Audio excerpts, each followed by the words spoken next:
Hello. In this video, we're going to be going over question 5, part 5. What is the information gain of y given x? Okay, so let's get started. The information gain of y given x has the following formula.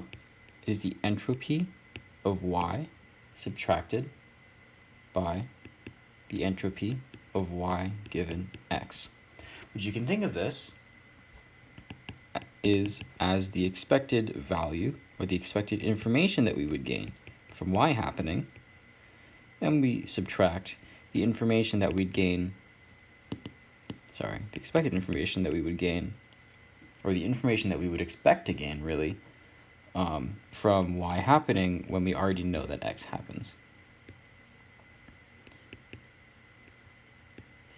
And so that's the easiest way to think about that. If you want to try and put it into an intuitive sort of form to memorize, it's, when you think about it, the entropy of y is always going to be larger than the entropy of y when you know that x has already happened. There can only be like some leftover entropy, really. And so when you take the difference between the two, this is kind of some leftover information that's sort of the actual information that you gain from these events happening. And that's really what we're calculating. Sorry if that was not quite clear, but we're just going to move on. Okay, so now that we've laid these out, we just need to use our formulas that we know for these, and we plug in the numbers and we will solve. Now there's a lot of math here, so this is why I'm moving relatively quickly. So this is going to be, I believe, let me just get out my notes. Expected value of y, or not expected value, that's the sum for all y, py, log of 1 over p y minus, and then for the conditional entropy, we need to have two sums, and we can think of it as x, p of x, sum y, p of x given y, or that's reverse, p of y given x, and then that is multiplied by the log, why am I putting the numerator? Log of 1 over p of y given x. So if you wanted to think of, this is the formula for conditional entropy. If you want to think about it, entropy is always the expected value. So the expected value component here is playing into both of our sums because we need to loop through every single possible option. So when we have only y, when we loop through every possible option, that's the sum of y. But when we have y and x, we need to loop through both at the same time. And then as for the interior, because it's y given x, well, we do p of y given x here. And for inside the log, it's the same thing. But then for here, this is sort of extra, but we need to have a p of x there to account for that. Okay, so now all we need to do is plug in our numbers. So I'm going to do this first, which is 0.2 log 5, because it's 1 over 0.2, right? Because this is for every y, plus, I'm not sure why this down, 0.1, 0.2, 0.4, 0.1, 0.1.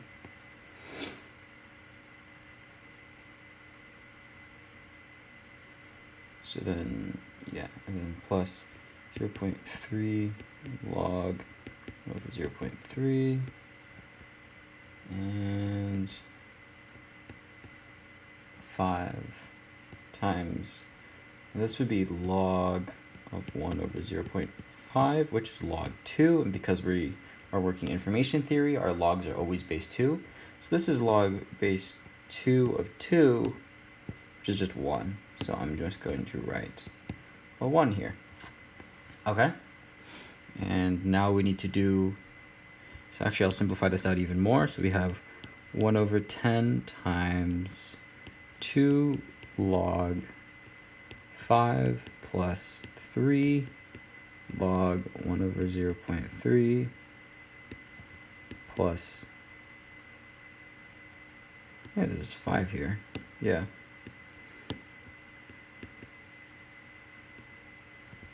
Okay. And then we need to continue. So now we do this whole portion.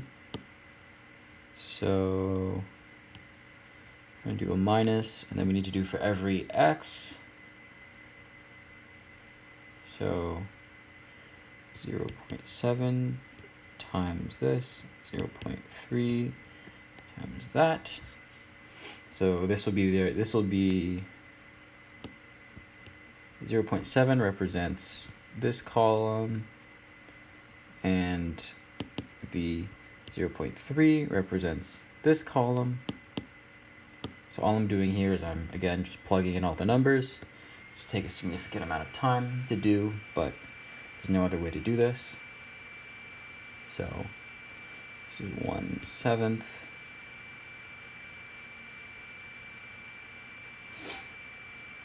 Because this is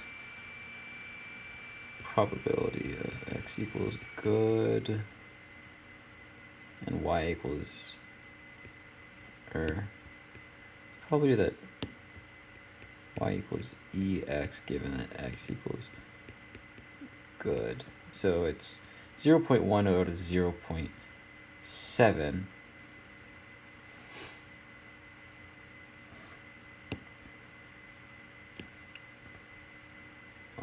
So I guess I could do 0.1 out of 0.7, but then that would just negate our interior, so I'll just leave it as that for now.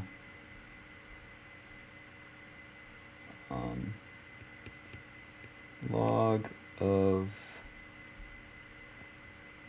or no, it's not, yeah, it's then log of 1/7. Over 1 over 1/7 actually, so it's log 7. Oh, so much math. Okay, plus 0.2 out of 0.7 log 7 over 2 plus 0.4 out of 0.7 log 7 over 4. And then the rest of these, because they're 0.1, 0.1, 0.1, we know that they're all exactly the same. So it's 0.3 times 0.1 out of 0.3 times 3 log 1 over 1 out of 3. So that's just log 3. And so that is equivalent to a negative 0.7. That's getting canceled by everything. So negative 0.1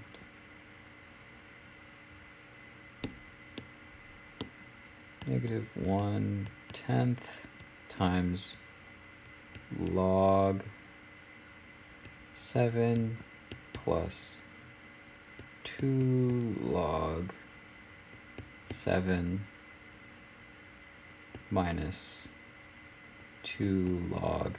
And I used a log rule here to split up the numerator and the denominator to 2 separate logs. One is 2 log 2. Well, log 2 is 1, so this is just minus 2 times 1, so this is minus 2, plus 4 log 7 minus 4 log 4. And again, another log rule here to split the numerator and the denominator up, but log of 4 is 2, and 4 times that is 8. So minus 8 there. And then so subtract our bottom part, which is a lot simpler. This is just 0.3 log 3, I think. if I'm getting the math here correct, because it's 1/3 times 3 of them. All that times 0.3. Yep.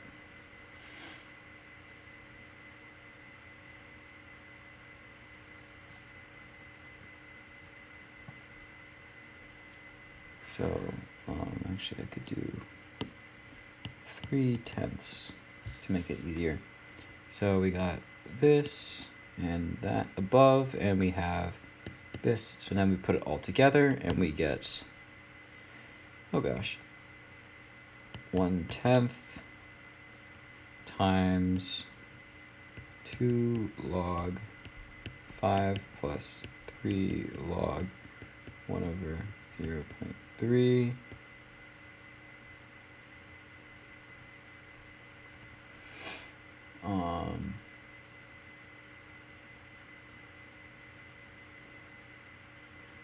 And then we have plus, make a note down here, plus 5, save that, then minus log 7, minus 3 log 7, because these will combine. And there's also a 4 log 7, so it's actually minus 7 log 7. And then minus 2, so plus 2, minus 8, so plus 8. These are all subtracted. Oh, and then minus 3 log 3, and then we need to add, so 5, 2, and 8 is plus 15. So that, I believe, is our information gain. Whole thing. Notice that simplifying takes a long time, so if you're on the exam and you don't think you have the time to simplify it, you could probably give us this pre-simplification, and we would probably give you partial credit, but definitely not full. If you want full, you would have to simplify this in its entirety. Well, you can keep the logs because you can't calculate this without a calculator, but yeah. Anyways, this is information gain. Really the only thing to remember is just remember this formula. You can derive what the conditional entropy is fairly easily. You should remember the entropy equation. And yeah, after that, it's just a bunch of math. Anyways, good luck on the test.